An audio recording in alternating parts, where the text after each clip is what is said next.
మాయా జనజాతి వాళ్ళు తమ దేవుని సంతోషపెట్టడానికి మనుషుని బలిస్తుండారు.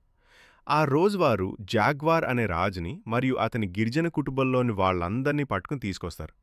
అందరికీ నీలిరంగు పూసేస్తారు. తర్వాత వారిలో ఒకరిని రాయి మీద పడుకోబెట్టి చేతులు కాళ్ళు కట్టేస్తారు. ఒకడు అతని ఛాతీలో కత్తి దించి హృదయాన్ని బయట తీసేస్తాడు. ఆ కొట్టుకుంటున్న గుండెను పైకెత్తి దేవుడు సంతోషించాలనే మాటలంటాడు. తర్వాత మరొకడు అతని తలను నరికిపారేసి మెట్లపై నుంచి కిందకి తోసేస్తాడు. ఇప్పుడు జాగ్వార్ వంతు. జాగ్వార్కి అతని స్నేహితుడు వీడ్కోలు చెబితే జాగ్వార్ నేనిప్పుడే చావలేను అని చెబుతాడు. తర్వాత అతన్ని రాయి మీద పడుకోబెడతారు. హృదయం తీసేందుకు కత్తి ఎత్తుతారు కానీ అప్పుడు అకస్మాత్తుగా ఆకాశంలో సూర్యగ్రహణం అవుతుంది. వాళ్ళందరికీ దేవుడు సంతోషించాడు అనిపిస్తుంది కాబట్టి ఆ రోజు మిగిలినవాడిని బలి ఇవ్వకుండా ఆపేస్తారు. జాగ్వార్ ఈ వాళ్ళ నుంచి బయటపడతాడా తెలుసుకోవడానికి లైక్ చేసి సబ్స్క్రైబ్ చేసుకోండి.